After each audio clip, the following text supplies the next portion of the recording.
Okay. Yeah, I'm sorry about that. I just realized that I had set it for 12 hours too early. Um, but I see Mr. Plant is here.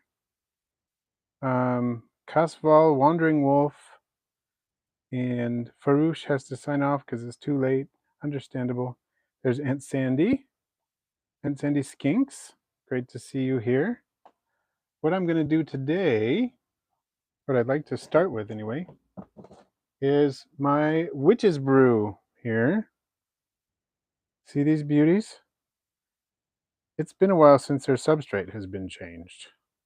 So I was going to change some substrate out of these beautiful witch's brew, Porcelia ornatus witch's brew, and show you the babies and everything. There's a good crop of spring babies in here. Ornatus tend to produce babies somewhat seasonally, not just one clutch, per year or anything like that. You can see that there are at least a couple of cohorts here, babies of different sizes. Ornatus actually come out fairly large um, for their size. The babies do. Let's see. I saw quite a few more of the babies in here earlier. There's some. You can see that at least one of those is older than the others. Maybe two of those are older than the others, and there's some really tiny ones too. So we're definitely getting good crop of babies here. Here's some more adults and a ton of springtails. Just look at the colors on these. One of my favorites of the Porcelia ornatus. Of course, the name Witch's Brew is a nod to the term magic potion, because they have a similar effect in that it's a Dalmatian version that has a lot of yellow on it, because these were selectively bred for high yellow. They come from the high yellow locality, and then those were selectively bred for more yellow. And now we've got the Dalmatian version retains that high yellow. So that's the origin of the name. I believe these were isolated by Kyle Candillian. That's my understanding. So I see 503 Menagerie is here. Well, Aaron's Isopods, James Campbell, Laura Taylor, Ash Kidd, Pedro Dominguez, Justin McDowell, Roebucket Games, Blast Cat, Osmo Cosme, and yeah, will I breed new morphs in the future? Good question. I don't know. I've been working on a few things. We'll see how it goes. That would be pretty cool. I see Random T just joined in too. I have a fair number of comments from people in the chat or on Patreon. I was originally going to, like I said, I was gonna change the substrate, but I don't think I will because I see too many babies in here. So what I'm gonna do instead, I'm gonna add some more leaf litter. The leaf litter I'm adding is dry leaf litter, which is not as good as adding moist, decaying leaf litter, but at the same time, over time it does begin to decay as it gets moist. And so I'm going to add some. I've got a bin of leaf litter in the shed that is maturing, aging underwater right now, but it's not ready. So I need to give it a little more time where I can do that. So I'm just going to add a little bit more leaf litter to this. I don't want the babies to get damaged as I'm moving things around, and that's a very real possibility. Not something you want to do. So I'm just going to drop some fish food pellets there in the corner and put these adults back. I removed a few adults earlier just to make things a little easier. So I'm going to put them back in here, and we'll work on some other bins because there are too many babies in here. I didn't realize there were so many babies, and the population was fairly small, so I thought it might be a good candidate for removal of the adults as part of the cleaning process. It's something I don't normally do, but if there are few individuals in the bin, I will sometimes do that, but not if they're babies, and not if there are this many for sure. So I'm going to put these away, and we'll work with something else. But once again, say goodbye to these lovely, lovely creatures. And random white granulated isopods, so meaning granulatum, Armadillidium granulatum. I've heard of that. I think there's a morph that they're calling magic potion, uh, which I guess kind of works because they already have a fair amount of yellow on them to start with. And I'm breaking my rule. I'm showing an empty screen. I don't ever want to do that.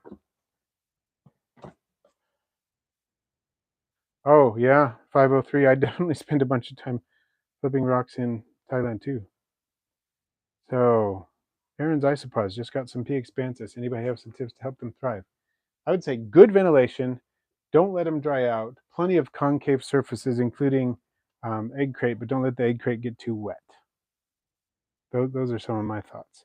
So let's take a look at these. Oh, look at all these little babies. Those might actually be monkai. They may be young enough to be correctly termed monkai. Now, this has got to be my, yeah, these are my whiteouts. This is Armadillidium nizatum whiteout. Got my original stock from some mostly isolated stock that Al and John had been working with.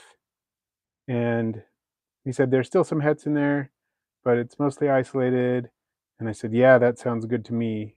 And he sent those to me, and I've been working on isolating them. So culling out the wild types over a few generations. And I don't really see the wild types very often, once in a while.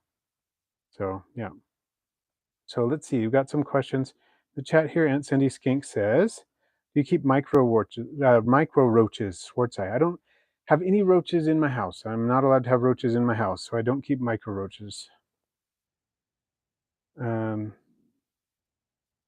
terminal overkill. Yes, I saw your comment. I will be addressing that soon. JJ, I do keep snakes, just a few species, but I've got one corn snake, and then I've got,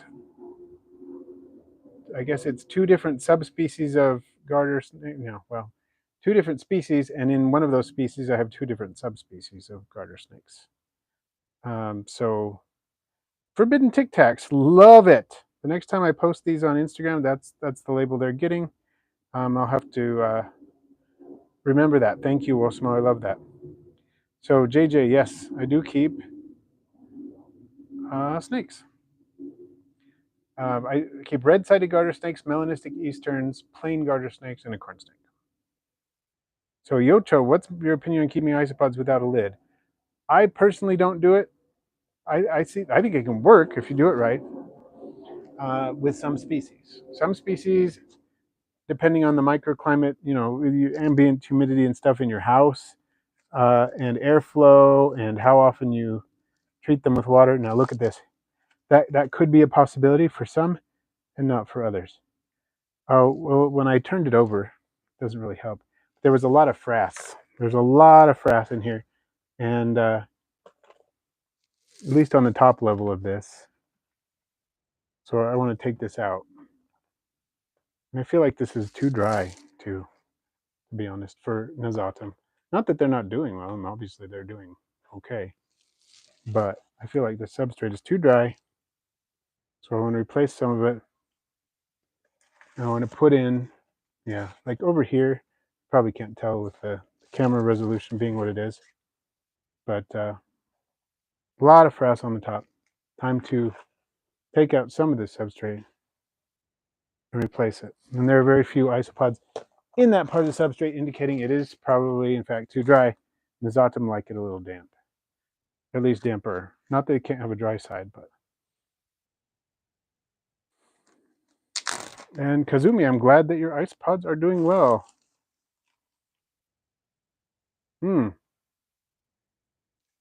JJ is getting snakes in the house. If you will direct message me on Instagram or Facebook Messenger, I would be happy to take a look at the snake and see what I can find out.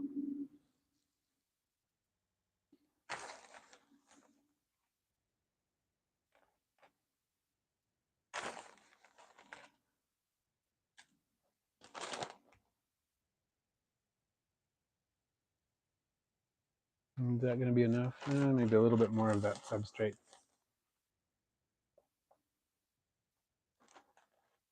So Rochelle got working with Isopod substrate for your orange creams and orange vigors.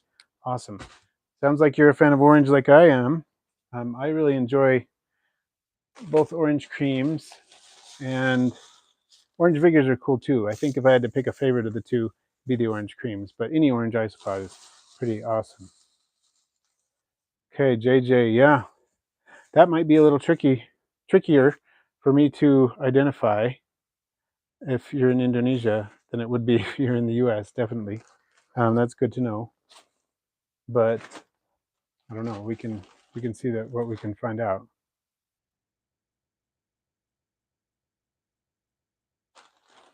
Yeah, I heard about what's going on in Florida too. Saw some of the footage. Did not want to continue watching it, but I see what's happening, and I'm horrified by what happened.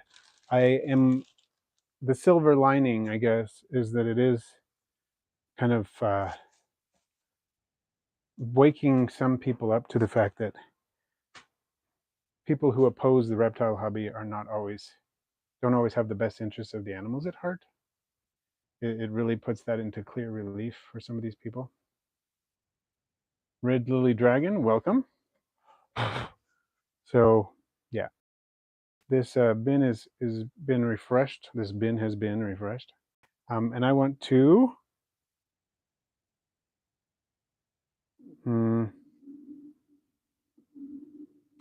talk to you about some of the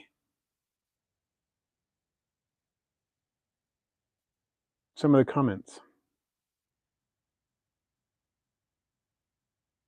So row bucket games, you're talking about sterilizing wood, sanitizing wood, cleansing it.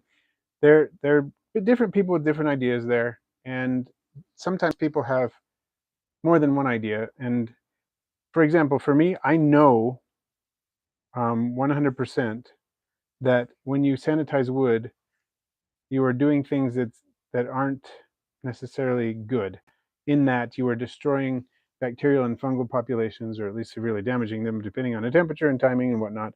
It's not great for the isopods to lose out on all the happy bacteria and the fungus and so on that live on that wood. What you are doing that's beneficial is greatly reducing the likelihood that your isopod enclosure is going to be infested with centipedes or something like that.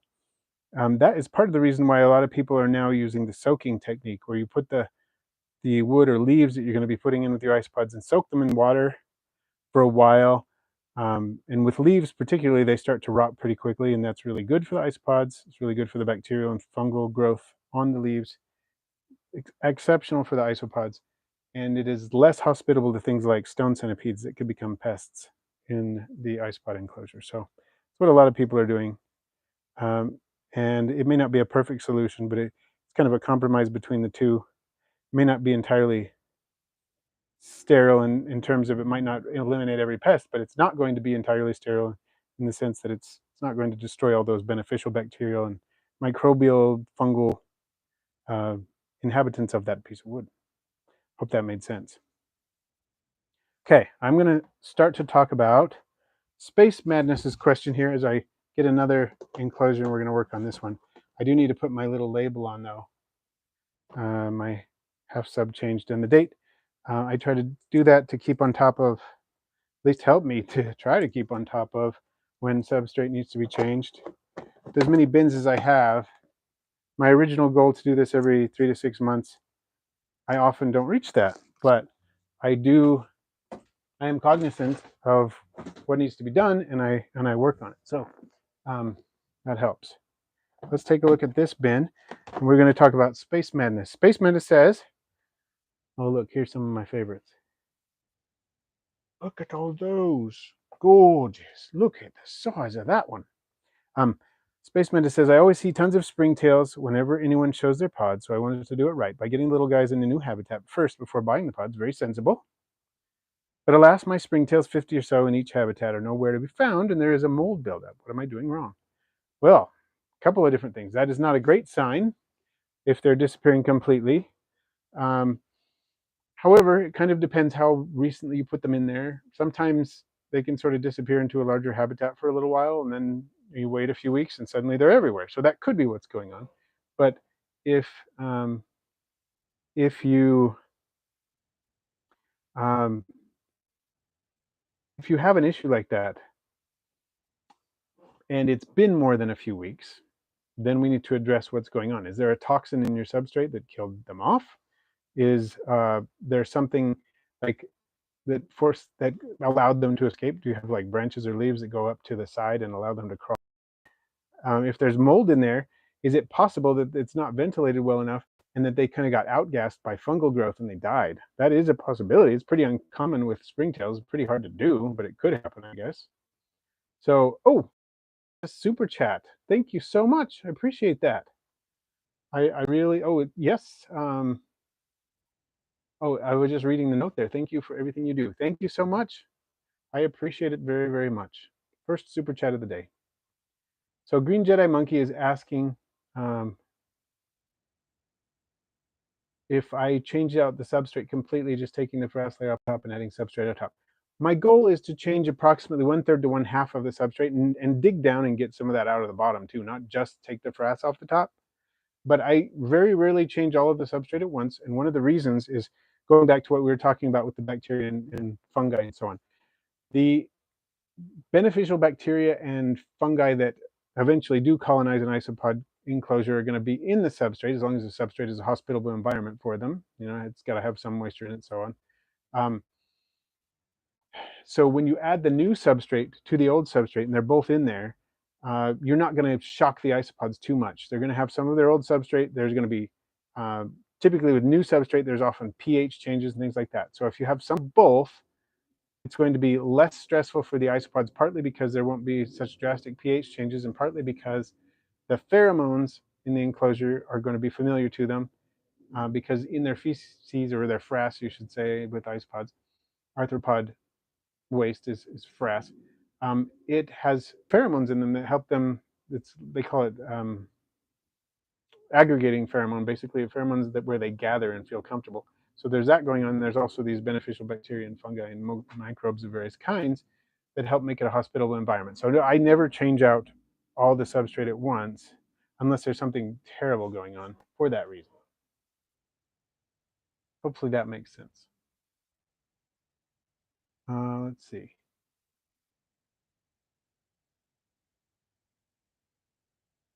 Beetle guy's in here too. Oh, Theropod Hunter, gonna make a home for wild isopods. Awesome. Okay, now I'm gonna check this substrate and see what it's looking like. Yeah, it's kind of on the dry side. I do see some frass in it. One thing that's nice about Gestroy is that I don't have to worry that I'm going to be pulling dozens of microscopic little isopods out of here as much. Still have to watch it. Still have to see what I'm doing as I remove substrate. But I feel like this substrate is actually, it's not been processed super heavily. I do see some frass in it, but that's a good sign in the sense that it means that I'm getting on top of this fast enough. Because if I see a ton of frass, then I feel like, oh, well, it was already time for me to deal with this and I missed it. So see, I am pulling a couple of the little Gestroy out, but because Gestroy tend to have big batches and then kind of slow down for a while, at least populations of this size are in that boat. I don't have to feel like I'm scooping out a billion. Like if I have Lavis, for example, in any kind of Lavis colony that's doing halfway decently well, if I dig in the substrate, I'm likely to remove loads of isopods. And I am removing, you know, Gestroy of different sizes here. There's probably a few different clutches in here, but it's just not as difficult to deal with. A little bit easier process because they're just not as prolific and they're not as crazily prolific. I do feel like, yeah, I'm almost wasting my time doing this one though, because as I look at this substrate, minimally processed, not a lot of frass. So I am going to do it, but not too worried about it. Just means that I'm keeping up. Okay, I'm digging through. Sorry, the focus on this piece of eggshell is not great. Let me get some replacement substrate and go back to Spaceman's question. We did talk about some possibilities that could have happened there. I would definitely not put isopods in that enclosure until you figure out what's going on with the springtails, and preferably make sure the springtails are doing well before you go much further. It doesn't sound like a great thing is happening there. It sounds problematic to me. So, yeah, I would advise you to probably either wait a few weeks if it's hasn't been long. If it has been a few weeks, possibly restart at least one of those enclosures with new substrate from a different source and put springtails in it, because I would have some suspicion that the springtails are having issues because uh, of something in the enclosure, or perhaps poor ventilation, or it was exposed to temperature extreme, something like that. That's the kind of thing that comes to my mind. Um, so I'm curious uh, what else you can tell me about that. There's a start. And now we have a question from Pedro. Pedro Dominguez says, let me, let's get some leaflet in here. Question in regard to the Isopod permits. Okay. Oh, yeah. I remember reading this one. I recently submitted my application for the PPQ 526, right? It's 526 for the few species of isopod I own. And I was essentially informed by the head scientist, Dr. Blanco. Yeah. Yeah. I know. I've communicated with Dr. Blanco, or Carlos Blanco, a number of times. That several of the ones I listed in my application were less than legal, and he had removed them from my application so I could proceed. The isopods removed from the list were nothing more unusual than species genus like other Cubaris, Hoffmannseggi, and expansis. Given their wide availability, I wanted to ask if there was some permit information I overlooked, such as whether there's a special permit for restricted or unapproved isopods, or if it was simply a matter of getting all the proper permits for the approved ones and leaving it at that. Thank you, and the moderator team and the community, for all the work that you do. Well, thank you so much, Pedro, and that is an awesome question. What I would say is that permits have changed a little bit over the years, and sometimes, in some ways, there have been a few that have been approved, but many of them have been unapproved. So back in the day, and it also depends on whether you're doing a permit for redistribution, like sale, commercial sale, something like that, or if you're just doing a permit for receipt. But the difference used to be bigger. I feel like now, when you do your permits, like when I've been working on renewing mine and so on, it's not a matter of, you can get these species, not so much a matter of can you get these species to keep and these species to distribute. It's just they're the same ones, and they've taken things like Porcelia expansis off the list of ones you can get to keep, and just put in the list of things you can't keep anymore. The last time I tried with, I think it was Armadillo officinalis, I tried to get that approved for shipping to me, and I believe that used to be permitted, and it's no longer permitted. Yeah, my permit was denied too. Okay, here's some Cubaris marina papaya. They're doing all right. You can see various different shades of them in there. So I would just say get the permits for the approved ones. Leave it at that. You can keep, if you can get in your state, it's not really a problem for you to keep isopods that come from within your state, even if they're not on the approved list. You just can't receive them across state lines or send them across state lines. But other than that, they're possible to keep. So if you get them at local expos and so on, not a big deal, but you don't want to ship them. And I'm honestly considering perhaps just paring down my collection, because I can get, there's isopod keepers in my state and whatnot, and I could get lots of different exotic isopods here, but I'm just considering maybe changing my collection entirely, because I can only ship a very small cross section of isopods, and I'm considering narrowing my collection down to just the ones that I can ship. I may do that. I don't know. I'm thinking about it. So hopefully that helps. Greg Hall had a question as well. That if at all viable, what would be best for an enclosed self-sufficient terrarium? And I'm assuming isopods here. I think that's what Greg is talking about. And then have you or anyone in the hobby tried selective breeding for size with isopods? So let's get a shot. We can see some of these in the lotus pod, but if you have trypophobia, that's probably not very fun. Let's look at some of these Cubaris marina papaya while I talk about that question. So first of all,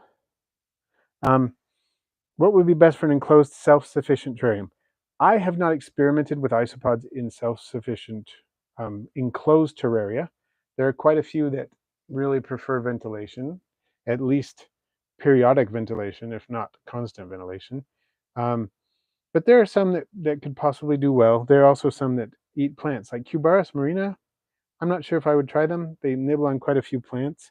I would probably go with dwarf whites. Not exactly exciting, not exactly a display isopod, but I think they're the most likely to do well in such a situation. But if you're thinking about some others, some people have asked me about it, and I thought maybe Armadillidium nosatum among the Armadillidium might do okay. Probably will nibble on plants. Armadillidium tend to do that. But yeah, it depends on what you're looking for. You're looking for a utilitarian isopod, then dwarf whites all the way. If you're looking for something a little bit more interesting to watch or something, I might try something like Porcellio scaber or Porcellio laevis, but they're going to overpopulate whatever it is pretty soon, so you're going to have to consider that. And probably, if I were to try a sealed terrarium, I would probably vent it out every day. Just like open it up, give it some oxygen exchange every day. Some things are happening, of course, with an enclosed ecosystem like that. When the plants are getting light, they're producing oxygen. When the plants aren't getting light, they're going to be consuming oxygen. And you may get to a point where a closed terrarium could have oxygen that's just too low to support very much, even arthropods like that. So I'm not sure, but those are my thoughts on that matter, at least. And the question number 2, have you or anyone in the hobby tried selective breeding for size? To answer this question, I really like what Orrin McMonigal says in his book, Isopod Zoology. Excellent book. I do recommend it. Basically, it's super hard, super challenging to breed for size with isopods. Part of the reason is because isopods begin breeding when they're so small. They begin breeding long before they are their maximum size. And they also store sperm. So a female that has mated when she is quite small and quite young could potentially produce quite a few broods of young without ever mating again. So you've got that issue going on. Another issue is you're not going to know which isopods are going to turn out very large until they've already reproduced quite a bit, most likely. They've already had a chance to mate. They've already mated with a male that's probably not one with the genes that you want. And we're not even sure how much of a part genes play in size with isopods. We do notice that when you isolate isopods in areas where they have large amounts of the resources in terms of food and space, but few individuals, they often tend to get larger. But it seems more of an environmental cue that causes that to happen rather than some sort of genetic thing that goes on.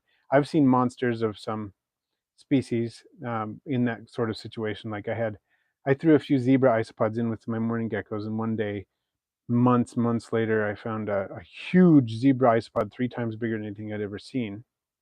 I thought, oh, this is cool. And I put it in with my other zebra isopods, and not long after, I found it deceased.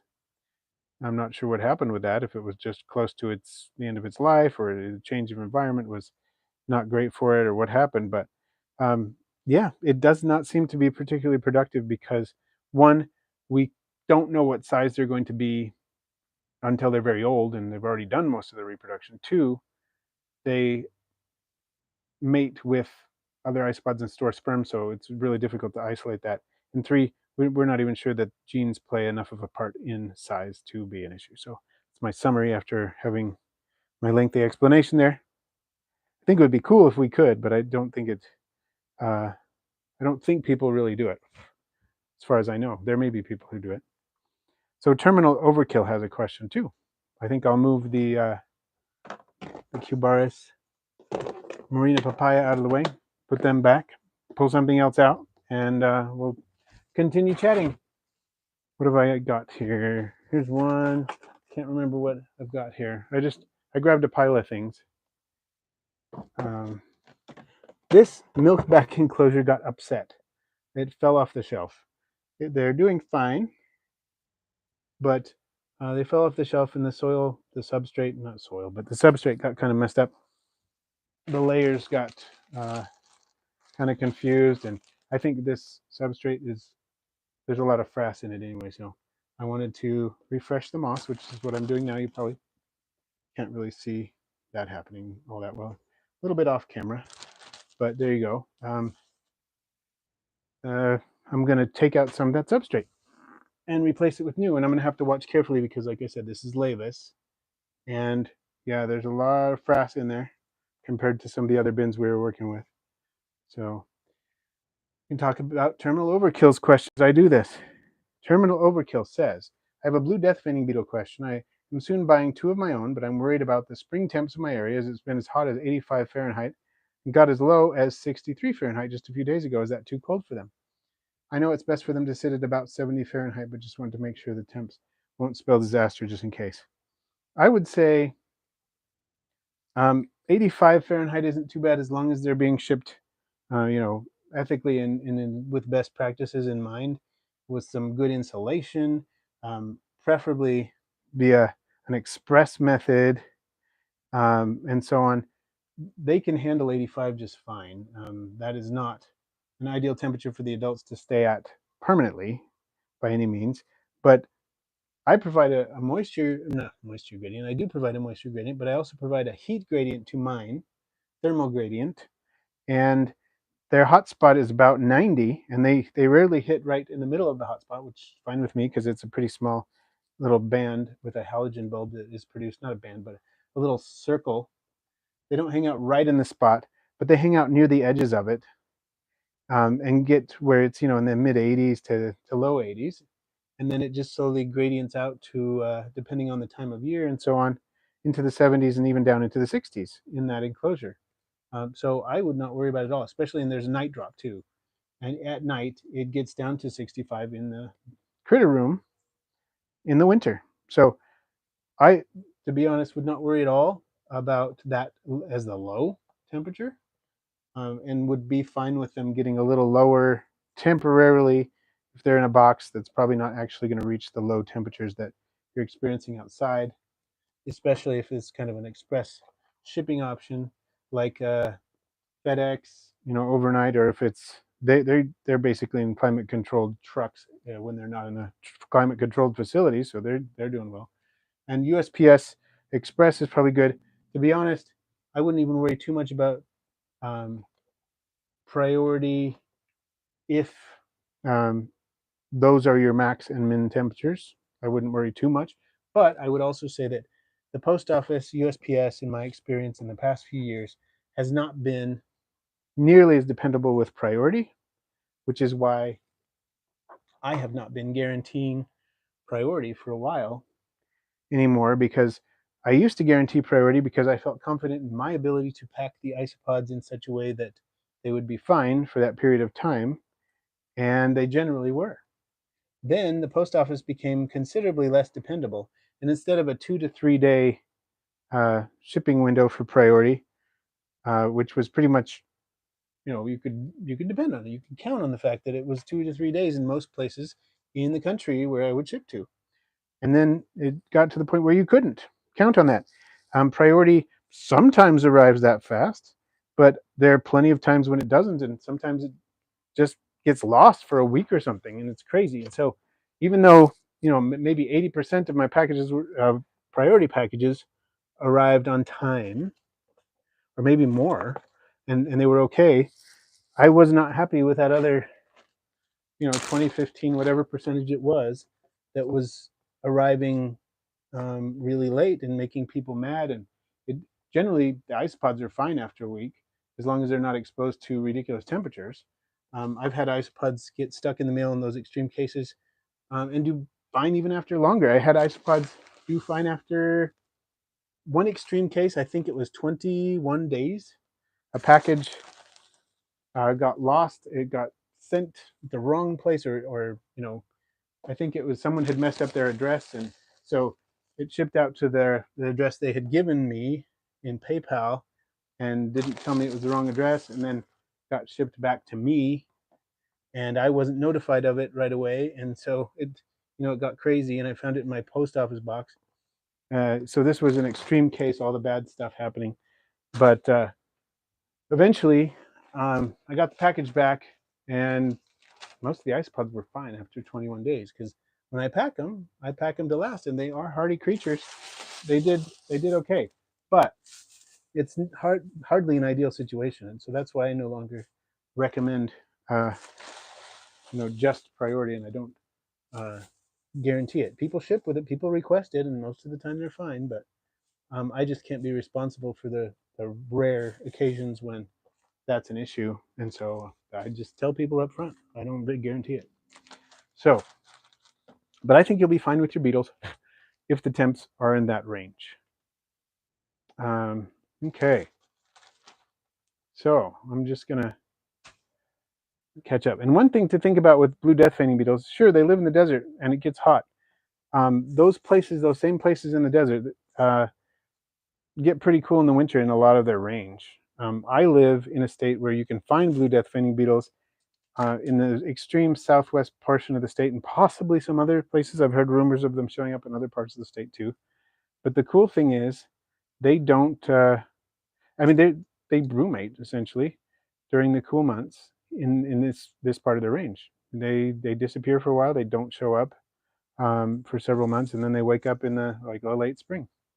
And so, sorry, apologize. I'm trying to get the dust that fell on the iPad there. They do fairly well in fairly cool temperatures. I wouldn't put them in the freezer or anything, but it's fine. Okay, if you're paying for extra fast shipping, terminal overkill, and you're buying them from Bugs in Cyberspace, Peter and Jesse, those are the people likely to pack your bugs. They obviously know what they're doing, and if you're picking the express route, I would not be concerned at all. I think you're fine. Um,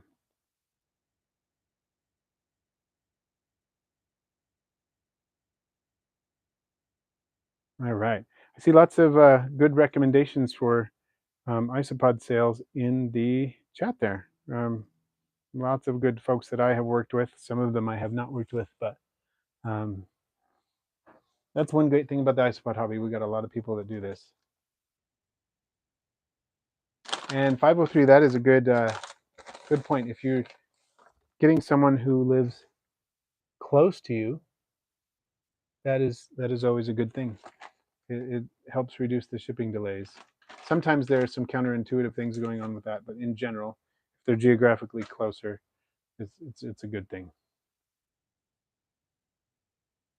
So Milo Brucker, I think Bumblebee and Ivory and Scarlet, I think the easiest. All of those can be bred, and I've bred all of those. They're not particularly difficult to breed, but I would say Bumblebee or Scarlet are going to be probably the easiest of those three. And out of those two, probably depends on the temperature partly. If you were at 72 degrees or warmer consistently, I'd go with Bumblebees. Probably going to be a little easier. If you're a little bit under that, go with Scarlets. I think you'll be good.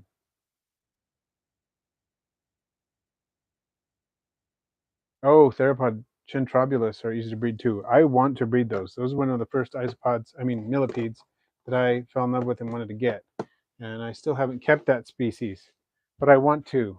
They're cool. They're beautiful.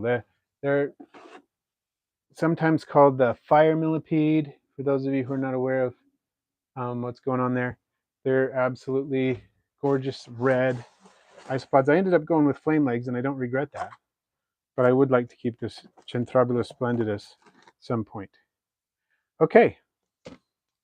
So this is always a favorite isopod species. I don't think I'm going to change their substrate because there's no need to. It's new enough. But I just wanted to see if we could see some of these because they have been breeding for me and people have been asking. This is the Christ Armadillidium muricatum. My only spikies, these came from Easy Eddie, and they are doing really well. It's a good size enclosure. I won't have to upgrade for a while. Mac and cheese. Talking about Isopod containers. Oh, there's one. We're focusing the camera on it is tricky sometimes. There's a nice one. I've been noticing babies in here. Oh, there's a baby right there. Check it out. Baby Christ Armadillidium muricatum. Oh, two of them. I think that's another one. Or is that just a springtail? Can't tell. But you can tell obviously that that's a young one right there. Let's see if I can move some leaves. Maybe we can see some more. Oh, there's how many are in that shot? I can't even tell. There's a couple of babies, one at the top, one at the bottom. Fun. Okay. So mac and cheese, a lot of people will get the 6 quarts, and it's not necessarily good to start with a huge container and thinking, oh, I won't have to upgrade for a while, because sometimes that can mess up things too. So I would say, it depends entirely on the number size of isopods you get. It depends on what you're doing with the setup and so on. But tell me a little bit more about what species and things you want to go with, and I could probably help you a little bit more. So theropod hunters, pink springtails, like not just like tropical pinks, but like a vivid pink springtail. Is that what you're talking about, theropod hunter? Like the vivid red, the vivid orange, and so on, that are sweeping the hobby. I haven't heard of them being here. That doesn't mean they're not here. I haven't really been following the colorful springtail scene, to be honest. I think it's cool that they exist. I can't get permits to ship them if they're exotic springtails, I'm pretty sure. I only have permits to ship Pulsomia candida and Sinella curviceta. That's it. Probably all I'm going to get. And so I don't really follow it, because I don't see them being something that I should spend a lot of time on, because I won't be able to ship them out. Kevin Jiang, or Jiang, I'm not sure how to pronounce your name, but great question. Would Porcelia expensis be a species you would recommend starting with a large container? I actually started mine, let's see, I started my wild types in a 6 quart, and then as their colony grew bigger, I boosted them up to a 16 quart. Now they're in a 28 quart. My Porcelia expansis autumnal equinox, I think I started out with a 16 quart. Both of them worked out well. So you could start out with a 16 quart if you have a 12 counter or larger. Okay, Cubaris Panda Kings, I think it's fine to start with a 6 quart. They'll breed pretty fast in general for Cubaris, and then just upgrade later. But it could be months before you need to, so I wouldn't worry about it. Yeah, 503, part of the reason that you don't want to crowd expenses too much is that they are territorial. The males will fight. And so, yes, it's good to make sure there are lots of visual barriers. I like to use egg crate in there for that reason, and that really helps. And layers of egg crate sometimes, and pieces of cork bark and everything all in there. But as soon as you see the colony starting to outgrow the container, and you do want to upgrade. I have heard of the U.S. native orange springtails. Never seen them, but I have heard of them. Yeah, 503 is, yeah, I think you're agreeing with me that Panda Kings will be fine for a while in 6 quart. I've had mine in a 6 quart for a while, and I do sell them occasionally. I can't ship them really, but I can sell them locally, and I haven't had to upgrade them.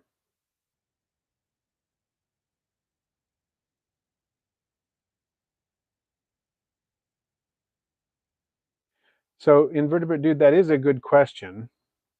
And I have heard of that, the Secobria thing. I've heard Kyle talk about it. It's probably Secobria. I'm not sure how that works with the permit. How long does it take APHIS to agree with the identification? And does that mean I'm covered until I have to renew my permit, and I just renew it as Secobria? Or do I have to prove that the Sinella curviceta I have are actually Secobria? I've been curious about that myself. Because they're still widely known as Sinella curvicida, I haven't worried about it too much for now, but I know that I will have to worry about it at some point. So, and I'm glad to see Invertebrate Dude, by the way, that you were on the Isobuddy show. I'm looking forward to watching it. I haven't seen it yet. I wasn't able to check it out yesterday, which I feel bad about because I would have loved to be there. But I'm going to look forward to watching the stream, the dead stream, the rebroadcast, the replay, whatever you call it. Dead stream sounds so sad, but I totally want to see it. Anyway, these are, I think I just inadvertently scooped that one up and moved it. The only spiky isopods I have. There's a little one right there on the screen in the middle, almost the middle of the screen right there. Only spiky isopods I have. Thanks again to Easy Eddie for sending these. Pretty cool little creatures. When they get in large quantities too, they look even spikier. So, and I love that a lot of people in this stream support Easy Eddie. I think a lot of you do anyway. But you support Isobuddies is what I meant to say. I was thinking about Easy Eddie because he sent me these lovely pineapples, as Tanner Steinbrook calls them, pineapples, which I think is pretty cool. So, oh, Devin, I want to say thank you for all the cool isopod videos you do. Unfortunately, I had a mite outbreak in all my cultures and decided to take a break from the hobby because it was discouraging. Ah, sorry to hear that. The mites can be really annoying. When I first started in the hobby,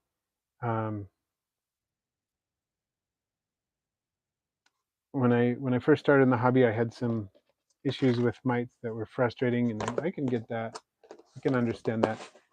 It takes a while sometimes to figure out, kind of nail that down. And it's not like mites will ever disappear completely. You can get them under control so they're not a problem, and you just occasionally notice a few mites here and there. But completely eliminating mites is well nigh impossible. See, here are some right here. This is a new culture, and I get these little guys in the culture. And with this is my Porcellio spinicornis. You can see these little mites. These don't cause an issue, but they do show up in the culture for a little while. And then when I've had the culture long enough, they disappear. Or at least they're reduced to such small numbers that I'm not concerned about it. But in a newer culture like this, I occasionally see them. They're not causing problems for the isopods. Mites in large numbers can cause problems for some invertebrates for sure. They don't seem to cause problems for the isopods. The isopods are breeding. The springtails are breeding in here, and I'm not too concerned about it. But they're just sort of filling a vacuum because there's not enough. There's a profusion of nutrients in this new culture. You can see these leaves are decaying and things like that. And as that's happening, there's not a ton of isopods to eat all the food, and the squirrels are doing okay in here, but they're not in huge numbers yet. So it creates kind of a vacuum, and that's where you get these the mites showing up. You can see, like I said, the springtails are starting to do their job, but there's still mites in this enclosure. But I'm not concerned about it because all I have to do is kind of wait it out, and they'll disappear.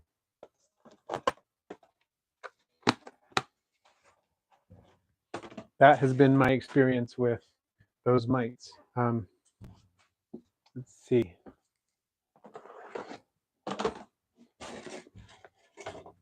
So I don't really worry about them spreading to other cultures.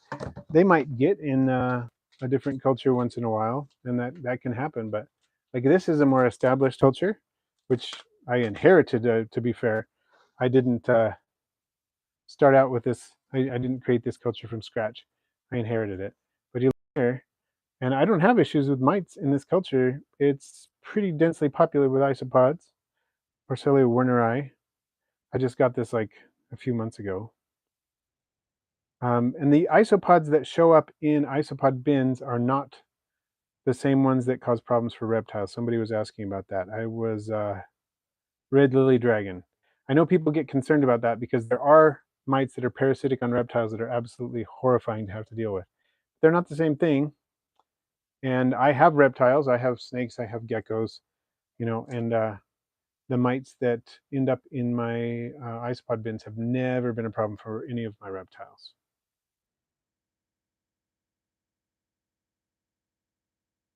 So Devin, yeah, it sounds like you're probably talking about grain mites. And thanks for joining in, Frank, and we'll catch you later. So these are honestly one of my favorite Psaleo species, partly for their dorsally flattened, rather extreme dorsally flattened body shape, which, as you can see in the larger individuals, becomes more pronounced with time. The younger individuals not only have a different color scheme, but their body shape is almost a normal isopod shape, if you want to say that. Then you look at these older ones, and they're much more flattened, and then the color contrast is stronger too. So I think they're pretty fantastic for that. They've been compared to Greek shields, and they are often called the Greek shield isopod. They've been compared to feathers. I totally get that. Hovercrafts. I think somebody said hovercrafts. It was 503 said hovercrafts, which is an apt description as well. So yeah, when I first started out with isopods, I had grain mites in my spring-tailed cultures, and I had grain mites in my isopods, and so on. It took a while before I got to the point where um, I didn't have any issues with them anymore. They probably occasionally show up in the bins. The ones that I have, I'm not sure if they're predatory mites or just soil mites. I think they're mostly soil mites. I have had predatory mites before too, but predatory meaning they eat other mites and things like that. They don't attack reptiles. They don't attack isopods, that kind of stuff. I've had those as well. They will attack springtails sometimes. It's the right combination of species, and that's not great. But I haven't really had issues. I get those little brown or red ones, whatever they are, the soil mites, but um, like I said, not a problem. Oh, sorry, I pushed the wrong button. We'll be back in a second. There we go. Well, we have about 9 minutes. I believe I answered all of the comments that were on Patreon. Thank you everybody for joining on Patreon and for leaving those comments there. Or abated mites. Yes, I have heard that name. Thank you, Invertebrate Dude, for reminding me of that. I'd heard the term before, but I had forgotten about it, so I appreciate that. So Tiwaz, how many species of isopod do you keep currently? How many species of isopod do you keep currently? I'm not sure exactly on species, but I have about 85 different types, meaning that includes morphs, that includes localities and species. So probably somewhere around 50, 60 different species maybe, with the different localities and morphs adding variety to that. Jay's Crazy Obsessions. Hey Russ, any shot you still have some Silisticus convexus available? I killed mine and was hoping to start over. I do. I have wild types available for sure. I'm a little low on Ukraine pieds. I split the bin a while ago, and they're breeding in both bins, but still low on numbers for sale. I mean, I've got a decent number, but I can't really sell them yet because Silisticus convexus, once they get going in breeding, they do really well. But when the colonies are small, they take a while because the babies take a little while to grow up. So, but yeah, if you want wild types, I got them for sure. Let me know. So dope critters, Hilaria brevicornis. I have thought about getting those. I never have. Invertebrate Dude had some interesting ideas about those and how Invertebrate Dude, correct me if I'm wrong, but that the fact that they tend to die after they give birth the first time may be able to be mitigated by diapause. Does that sound right? Did I summarize that correctly? There, but Hunter, how many individual isopods do you have? um, so no idea, thousands for sure. Green Jedi Monkey, do your zingers throw wild types? No, they have never thrown wild types in the entire time I've been keeping them. That being said, I haven't kept them for all that long. I got them in December of 2021, December 5th to be exact. I'm just reading the date on the bin from across the room there. And so I haven't had them incredibly long, many generations, but long enough that I haven't seen any throwbacks to wild type. And so I haven't done any culling. There's Wanderlust Farms. Awesome. Okay, so Invertebrate Dude is saying the Hilaria do actually breed yearly. They just need a mild winter diapause. Awesome. And Red Lily Dragon, congrats on finding a red Vulgari that's pied. I've been working with a pied strain that Lee sent me. I should show you all that. Just get a little update on that because we've been looking at these guys for enough. I mean, I could just sit and stare at Werneri, Porcelio Werneri probably all day. Be fine. But where has that been? Hold on. Sorry, I hate it when I make you stare at blink nothingness um, on the screen like that. But you can kind of see one of my it's not Venone Sei anymore. Invertebrate Dude was mentioning it's not Venone Sei anymore. I can't remember the species now that it just got changed to. I think it starts with an E, but they just got renamed. These are some of my pied individuals from Lee. And there's some normals in here too, but there's a pied almost 50-50. There's one that's, oh, one of the young ones is looking like it might actually be pied, which is good. We're trying to see if this breeds true. There's some individuals over here, one that's almost entirely white, another one that's approximately 50-50. I know there's a ton of them buried here in the substrate that we're not seeing. I can see some kicking around down there, but it's hard to view them. There's one that's showing a little bit of pieing on the side of it. And there is one of the nearly 50-50s. So,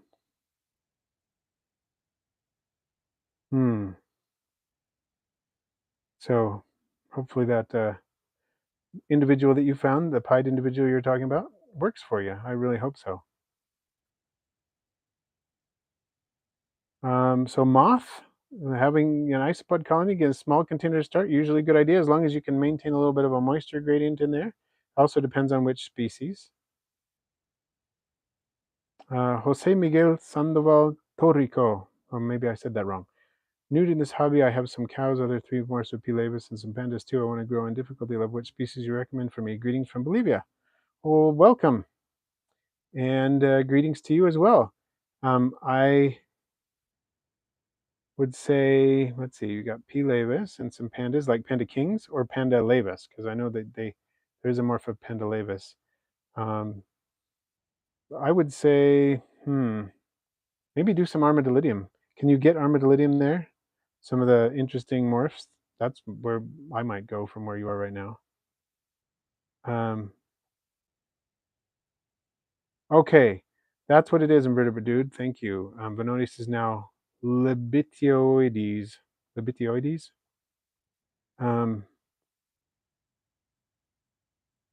Let's see. I'm going to have to memorize that now. Okay. You have some Porcelio and Armadillidium. Okay, are they in the same bin? Do you moisten the main substrate at all and you pack it down or keep it loose? I tend to keep the substrate in a new bin fairly loose, and I moisten the mossy side of it pretty heavily and leave the other side fairly dry.